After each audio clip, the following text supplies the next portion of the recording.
My dear students, doctor James Tyler Kent രചിച്ച lectures on homoeopathic materia medica എന്ന പുസ്തകത്തെ ആധാരമാക്കിയുള്ള ഈ പ്രോഗ്രാമിലേക്ക് നിങ്ങൾക്കേവർക്കും വീണ്ടും സ്വാഗതം. നമ്മൾ ഈ പരമ്പരയുടെ 95ാമത്തെ എപ്പിസോഡിലാണ് എത്തി നിൽക്കുന്നത്. അക്കൗണ്ട് എന്ന അധ്യായത്തിൻ്റെ 3ാം ഭാഗമാണ് നമ്മൾ ഈ ഭാഗത്ത് പരിഗണിക്കുന്നത്. അക്കൗണ്ടത്തിൻ്റെ തലവേദനകളെക്കുറിച്ച്, അതുപോലെ അക്കൗണ്ടം പ്രയോഗിക്കുമ്പോൾ ശ്രദ്ധിക്കേണ്ട കാര്യങ്ങളെക്കുറിച്ച് വളരെ വിലപ്പെട്ട ചില വിവരങ്ങൾ, പ്രായോഗികമായിട്ട് വളരെയധികം പ്രാധാന്യമുള്ള ചില വിവരങ്ങൾ കെൻ്റെയോട് തരുന്നുണ്ട്. നമുക്കത് ശ്രദ്ധാപൂർവം നമുക്ക് പരിശോധിക്കാം. Headaches can hardly be described, they come with such violence. അപ്പോൾ അക്കൗണ്ടത്തിൻ്റെ ഹെഡേക്കിനെ വിവരിക്കാൻ പ്രയാസമാണ്. അത്രയ്ക്ക് വയലൻസോടുകൂടിയാണ് വരുന്നത്. അത്രയ്ക്ക് വയലൻ്റ് ഹെഡേക്കാണ് അക്കൗണ്ടത്തിൻ്റെ.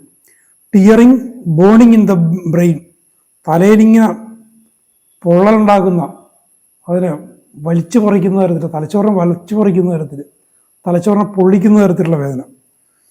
In the scalp, attended with fear, with fever, with anguish, headaches from taking cold, from suppressing catarrh in the nose. അപ്പോൾ ബ്രെയിനിലും സ്കാൽപ്പിലും ടിയറിങ്, ബേണിങ് പെയിൻസ്, അതിനോടൊപ്പം എന്താ, അറ്റൻഡഡ് വിത്ത് ഫിയർ. അക്കൗണ്ടത്തിൻ്റെ അടിസ്ഥാന സ്വഭാവം ഭയം, വല്ലാത്ത ഭയം അപ്പോൾ ഉണ്ട്. വിത്ത് ഫീവർ, പനിയുണ്ട്. ആംഗ്വിഷ്, വല്ലാത്ത ഉത്കണ്ഠ, വല്ലാത്ത ആധി, ആംഗ്വിഷ്, ആധി എന്ന് പറയുന്നത്. ഹെഡേക്ക് ഫ്രം ടേക്കിംഗ് കോൾഡ്, തണുപ്പടിച്ചുണ്ടാകുന്ന headache. From suppressing catarrh in the nose, മൂക്കൊലിപ്പിനെ സപ്രസ് ചെയ്യുന്നുണ്ടാകുന്നു. അപ്പോൾ ഹെഡേക്കിൻ്റെ നേച്ചേഴ്സ് അതാണ്. Catarrh stops suddenly in plethoric people from exposure from riding in the dry cold wind such as we have in this northern climates in winter. അപ്പോൾ നേരത്തെ പറഞ്ഞ കാര്യങ്ങളാണ്. വിൻ്ററിൽ യുഎസിലെ വടക്കൻ കാലാവസ്ഥയിലുള്ള, വടക്കൻ വിൻ്ററിലുള്ള അവസ്ഥ. ഡ്രൈ കോൾഡ് വിൻഡിൽ വണ്ടി ഓടിക്കുമ്പോൾ ഒരു മൂക്കൊലിപ്പ് പെട്ടെന്ന് നിലയ്ക്കുന്നു. പ്ലത്തോറിക്, ഈ പൊണ്ണത്തടിയൻ ടൈപ്പ് ആളുകളിൽ അവരുണ്ടാകുന്ന തരം തലവേദന. Violent headache over the eyes, കണ്ണിൻ്റെ മേലിൽ വല്ലാത്ത വേദന. Congestion of the brain with congestive headache, with anxiety, with hot face. അപ്പോൾ ബ്രെയിനിൻ്റെ കഞ്ചഷൻ, കഞ്ചസ്റ്റീവ് ഹെഡേക്ക്, വല്ലാത്ത ആങ്സൈറ്റി, ഇതിൽ മുഖത്ത് വളരെ ഹോട്ടായിട്ടുള്ള ചൂട് പിടിച്ച പോലുള്ള മുഖം. ഇതൊക്കെ ഈ അവസ്ഥകളൊക്കെ വളരെ ശ്രദ്ധിക്കണം. നേരത്തെ പറഞ്ഞ പോലെ ബെൽറോണയും മറ്റുമൊക്കെ ആയിട്ട് പലപ്പോഴും തെറ്റിദ്ധരിക്കാവുന്ന അല്ലെങ്കിൽ മാറിപ്പോകാവുന്ന ചില അവസ്ഥകളാണ്. അപ്പോൾ സിംറ്റംസും അതിൻ്റെ പിന്നിലുള്ള കാരണങ്ങളും അതിനോട് ചേർന്ന് വരുന്ന മറ്റ് സിംറ്റംസും ശരിയായി മനസ്സിലാക്കിയില്ലെങ്കിൽ ഈ തലവേദന പോലുള്ള വളരെ സർവ്വസാധാരണമായൊരു അസുഖത്തെ ചികിത്സിക്കുമ്പോൾ പോലും പരാജയം സംഭവിക്കാം. അതുകൊണ്ട് വളരെ ശ്രദ്ധിക്കുക. The symptoms that would lead you to give account for affections of the eye are numerous. Eyes take on sudden inflammation, പെട്ടെന്നുള്ള ഇൻഫ്ലമേഷൻ കണ്ണിലുണ്ടാകുന്നു. കഞ്ചഷൻ ഓഫ് ദ ഐ, കണ്ണിലുണ്ടാകുന്ന congestion. Blood red appearance of the eye, blood red appearance. Sudden inflammation of all the tissues, conjunctivitis etcetera, from taking cold, from exposure to dry cold winds. അപ്പോൾ വീണ്ടും കൺഫ്യൂഷനാണ്. കഞ്ചക്ടിവിറ്റീസൊക്കെ ഉണ്ട്. ബെൽറോണ ആയിട്ട് പലപ്പോഴും confusion ഉണ്ടാക്കാവുന്നതാണ്. പക്ഷേ ഇവിടെ ഒരു കാരണമുണ്ട്. എങ്ങനെയാണ് എന്താ ഇത് സംഭവിക്കുന്നത്? തണുപ്പടിച്ചിട്ട് ഡ്രൈ കോൾഡ് വിൻഡിനോട് ഉള്ള എക്സ്പോഷറുണ്ട്. ബെൽറോണയിലും മറ്റും അങ്ങനെയല്ല അതിൻ്റെ അവസ്ഥ. There is a teaching that has long prevailed. ഇനി കുറേ കാലമായിട്ട് നിലനിൽക്കുന്ന ഒരു തെറ്റായ പഠനത്തെക്കുറിച്ചാണ് എൻ്റെ പറയുന്നത്. Give account for the first stage of an inflammation. ഒരു ഇൻഫ്ലമേഷൻ്റെ ആദ്യത്തെ സ്റ്റേജിൽ അക്കൗണ്ട് കൊടുക്കുക. It is not good teaching. ഇത് നല്ലൊരു പഠിപ്പീരല്ല. ഈ ഒരു വിഷയത്തിൽ ഒരുപാട് തർക്കങ്ങൾ. ഇപ്പം എൻ്റെ സുഹൃത്തുക്കൾ പഠിച്ചുകൊണ്ടിരിക്കുന്ന കാലത്ത് അവരൊന്ന് DHMS കോഴ്സിന് പഠിച്ചുകൊണ്ടിരിക്കുകയാണ്. ആ ഒരു സമയത്ത് ഞങ്ങൾ ഇടയ്ക്ക് ഡോക്ടർ ജൻബാബുവിൻ്റെ വീട്ടിൽ, ബാബുചേട്ടൻ്റെ വീട്ടിൽ സമ്മേളിക്കും. പ്രത്യേകിച്ചും പരീക്ഷയൊക്കെ എടുക്കുമ്പോൾ. ഞാനന്ന് ജോലി ചെയ്യുന്ന ഒരു 2 കിലോമീറ്റർ അപ്പുറം ഒരു മാസികയുടെ ഓഫീസിലാണ് ഞാൻ ജോലി ചെയ്യുന്നത്. സന്ധ്യയാകുമ്പോൾ ഞാനും വരും. ഞങ്ങളെ കൂടി പല വിഷയങ്ങളും സംസാരിക്കാറുണ്ട്. കൂടുതലും ഓർഗനുമായിട്ട് ബന്ധപ്പെട്ട തിയറട്ടിക്കൽ ആസ്പെക്റ്റാണ് കൂടുതൽ സംസാരിക്കുന്നത്. ഒരു ദിവസം ഇതായിരുന്നു വിഷയം. ഈ എന്തിൻ്റെയും ഇൻഫ്ലമേഷൻ്റെയും തുടക്കത്തിൽ അക്കോണൈറ്റം കൊടുക്കാൻ ആരോ ഒരു ടീച്ചിങ്ങാണ് അവർക്ക് കിട്ടിയത്. അപ്പോൾ ബാബുചേട്ടൻ അതിനെ എതിർത്തു. ഒരിക്കലും അങ്ങനെ ചെയ്യരുത്. ഒരു ഇൻഫ്ലമേഷൻ്റെ തുടക്കത്തിൽ അക്കോണൈറ്റം കൊടുക്കണമെന്ന് പ്രാമാണികമായ ഗ്രന്ഥങ്ങളിലൊന്നും പറയുന്നില്ല. എങ്ങനെയോ അതൊരു പറച്ചിലായിട്ട് വന്നു എന്ന് മാത്രം. എന്നിട്ട് അദ്ദേഹം അതിന് പറഞ്ഞൊരു പരിഹാരം ഇതാണ്: ഏത് ഇൻഫർമേഷനും തുടക്കത്തിൽ കൊടുക്കാവുന്നൊരു പനേഷ്യ, ഒരു സർവ്വരോഗ സംഹാരി നമുക്കുണ്ട്. അതും വളരെ സേഫായിട്ടുള്ള നമ്മുടെ ബയോകെമിക്സിൻ്റെ രൂപത്തിൽ ഫെറംഫോസ് കൊടുക്കാവുന്നതാണ്. ഫെറംഫോസ് റിപ്പീറ്റ് ചെയ്ത് വേണേൽ കൊടുക്കുക ഏത് ഇൻഫർമേഷനും തുടക്കത്തിൽ. അവിടെ എന്തിന് അക്കോണൈറ്റം പോലുള്ള അമൂല്യമായ ശക്തമായൊരു ഔഷധത്തെ കൊണ്ടൊന്ന് ഇടേണ്ട യാതൊരു ആവശ്യമില്ല. അക്കോണൈറ്റത്തിന് വളരെ സ്പെസിഫിക് ആയിട്ടുള്ള, വളരെ യുണീക്കായിട്ടുള്ള റോളുണ്ട്. അതിനൊരു റൂട്ടീൻ യൂസിന് വേണ്ടിയിട്ട് അബ്യൂസ് ചെയ്യരുത്. It does not say for what kind of a constitution or how it come about. അപ്പോൾ ഈ ഒരു ടീച്ചിങ്ങിൽ, ചില പുസ്തകങ്ങളിലൊക്കെ കാണുന്ന ഈ ഒരു ടീച്ചിങ്ങിൽ അത് ഏത് തരം കോൺസ്റ്റിറ്റ്യൂഷനാണെന്ന് പറയുന്നില്ല. ഏത് കോൺസ്റ്റിറ്റ്യൂഷനാണ് ഇൻഫ്ലമേഷൻ പലർക്കും വരാം. ഏത് തരം കോൺസ്റ്റിറ്റ്യൂഷൻ വരുന്ന ഇൻഫ്ലമേഷൻ ആണെന്ന് പറയുന്നില്ല. മാത്രമല്ല ഹൗ ഇറ്റ് കംസ് അബൌട്ട്, അതെങ്ങനെയാണത് വരുന്നത്, ഏത് സാഹചര്യത്തിലാണ് ഇത് പുറത്തു വരുന്നത് എന്നോട് പറയുന്നില്ല. അപ്പം അത് വളരെ പ്രധാനമാണ്. അത് പറയാതെ ഒരു ഇൻഫ്ലമേഷൻ എന്ന് മാത്രം പറഞ്ഞുകൊണ്ട് കാര്യമില്ല. Do not practice that way. അത്തരത്തിൽ പ്രാക്ടീസ് ചെയ്യരുത്. കിണ്ടു തരുന്നൊരു പ്രധാനപ്പെട്ടൊരു അഡ്വൈസാണ്. ആ തരത്തിൽ പ്രാക്ടീസ് ചെയ്യരുത്. വെറുതെ ഒരു ലക്ഷണം കണ്ടു എന്നതിൻ്റെ പേരിൽ പ്രാക്ടീസ് ചെയ്യരുത്. ഇവിടെ വെറുതെ ഒരു ഫെറംഫോസ് കൊണ്ട് ട്രീറ്റ് ചെയ്യാവുന്നൊരു സാധനം അക്കോണൈറ്റം അതിലേക്ക് വലിച്ചിഴക്കേണ്ട യാതൊരു ആവശ്യമില്ല. അത് അക്കോണൈറ്റത്തിന് അബ്യൂസ് ചെയ്യലാണ്. ആ പേഷ്യൻ്റെ കണ്ടീഷനെ ഓൾട്ടർ ചെയ്യുന്നതിലേക്കും അത് നയിച്ചെന്നിരിക്കുക. നേരത്തെ ഹൈപ്പോട്ടൻസിയെക്കുറിച്ച് പറഞ്ഞില്ലേ, റേസർ ബ്ലേഡുകൾ കൊണ്ട് യുദ്ധം ചെയ്യുന്ന ആളുടെ ഇടയിൽ കഴിയുന്നതിനാണ് ഇതിനേക്കാൾ നല്ലതെന്ന് കണ്ടു പറഞ്ഞില്ലേ, നമ്മൾ നേരത്തെ കണ്ടു. അതുമാതിരിയാണ് വെറുതെ ഒരു ബയോകെമിക്ക് കൊണ്ട് മാനേജ് ചെയ്യാവുന്നൊരു സാധനത്തിൽ അക്കോണൈറ്റം പോലുള്ള വളരെ വിലപ്പെട്ട, വളരെ ശക്തമായ ഔഷധത്തിനെ കൊണ്ടുപിടിച്ചുകൊണ്ട് യാതൊരു കാര്യമില്ല. Get all the elements of an aconite case if possible or give a better remedy. Aconitum കൊടുക്കുമ്പോൾ അതിൻ്റെ എല്ലാ എലമെൻറ്റ്സും, അതിൻ്റെ എല്ലാ ആസ്പെക്റ്റിനെയും കവർ ചെയ്യുന്ന എലമെൻറ്റ്സ് ഉണ്ടോ എന്ന് നോക്കുക. നമ്മൾ നേരത്തെ കണ്ട cold exposure, fear, anxiety, intensity, അങ്ങനെയുള്ള ആസ്പെക്റ്റിലെല്ലാം നോക്കുക. അല്ല, നമ്മളുടെ മെറ്റീരിയലിലേക്ക് ധാരാളം ഔഷധങ്ങളുണ്ടല്ലോ, മറ്റു ഔഷധങ്ങളെന്താണെന്ന് തിരഞ്ഞു പോകും. Give a better remedy. Another practice has prevailed, that is giving aconite for fever. ഇതും നാട്ടുനടപ്പുള്ളൊരു കാര്യമാണ്. പനിയാണോ, അക്കോണൈറ്റം കൊടുത്തേക്കുക. അതൊരു റൂട്ടീൻ പ്രാക്ടീസായിട്ട് നിലവിലുണ്ട്. പനിയുണ്ട്, അക്കോണൈറ്റം കൊടുക്കുക.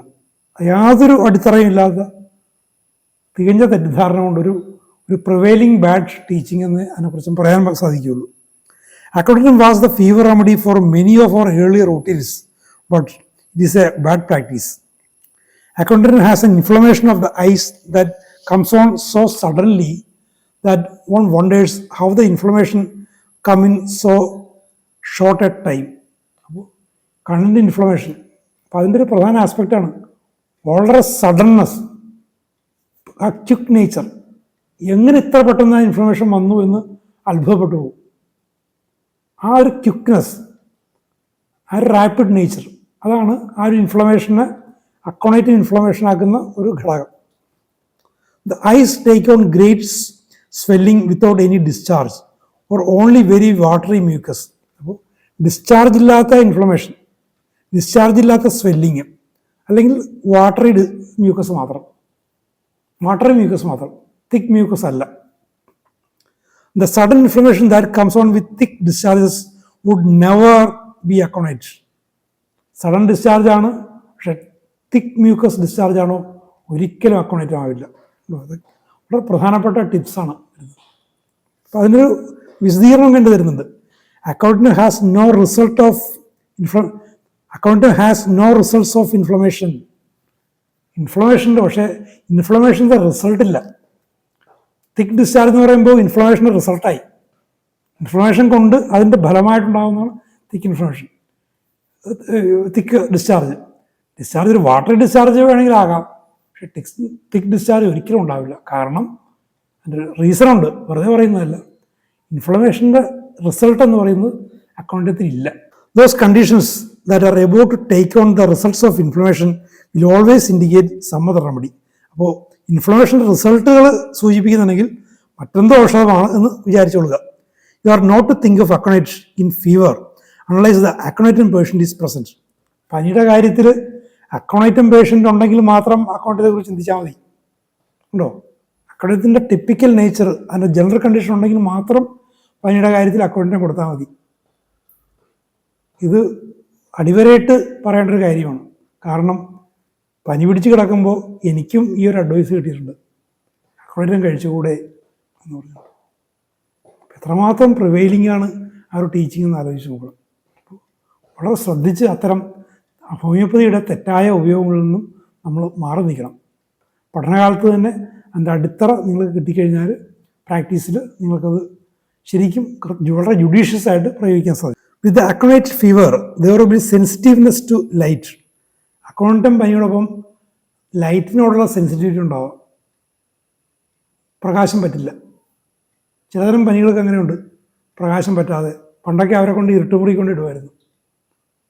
ലൈറ്റിനോട്, നിസ്സാര ലൈറ്റിനോടുകൂടും വല്ലാത്ത സെൻസിറ്റിവിറ്റി. പണ്ട് ആശുപത്രികളിൽ, എല്ലാ ആശുപത്രികളിലില്ല, ഈ താലൂക്ക് ആശുപത്രികളിലൊക്കെ ഉണ്ടെന്ന് തോന്നുന്നു. കൊച്ചിയിൽ പണ്ട് അതേമാതിരി താലൂക്ക് ആശുപത്രിയോട് ചേർന്നല്ല, പുറത്ത്, അന്ന് വിജനമായിട്ട് കിടക്കുന്ന സ്ഥലത്ത്, ഇപ്പോൾ നേവിയുടെ എയർപോർട്ടാണ് ഇപ്പോൾ ഉള്ളത്. ധാരാളം കച്ചവട സ്ഥാപനങ്ങളൊക്കെ വന്നവിടെ നിറഞ്ഞുപോയി. ഞാനൊക്കെ പഠിക്കുന്ന കാലത്ത് ഈ പകർച്ചവ്യാധികളുള്ളവരെ അവരെ മാറ്റിപ്പാർപ്പിക്കുന്ന ക്വാറന്റൈൻ സെൻറ്റേഴ്സ് ഉണ്ടായിരുന്നു. അപ്പോൾ പോർട്ടലിലോടാണ്, പോർട്ടിൽ വരുന്ന, കപ്പലിൽ വരുന്ന ഒരു അന്യനാട്ടിൽ നിന്ന് വരുന്നൊരു ആൾക്ക് ഒരു കണ്ടാജിയസ് ഡിസീസ് ഉണ്ടെങ്കിൽ അവരെ കൊണ്ട് മാറ്റിപ്പാർപ്പിക്കും. അതിൽ ഇരുട്ടുമുറി ഉണ്ടായിരുന്നു. പ്രത്യേകിച്ചും ഈ പോയിസൺ വന്നു കഴിഞ്ഞാൽ, പോയിസൺ ആകാന്ന് പറയില്ലേ, പ്രത്യേകിച്ചും ഈ ടെറ്റനസ് വന്നു കഴിഞ്ഞാൽ കൊണ്ടിടുന്ന രോഗികളെ കൊണ്ടിടുമായിരുന്നു. എൻ്റെ ഒരു അകന്ന ബന്ധുവിനെ അങ്ങനെ കൊണ്ടിട്ടിട്ടുണ്ട്. പലരും മരിച്ചു പോവുകയാണ് പതിവ്. അതിൽ രക്ഷപ്പെട്ട ഒരാൾ ഞങ്ങൾക്കുണ്ടായിരുന്നു.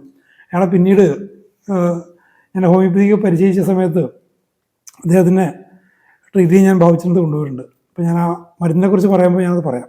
ഇനി ഒരു പ്രോഗ്ര കൊണ്ടിരിക്കുകയാണ്. Great restlessness with fever. പനിയോടുകൂടി വല്ലാത്ത റെസ്റ്റ്ലെസ്നെസ് ഉണ്ടാകും. Eye staring with pupils contracted.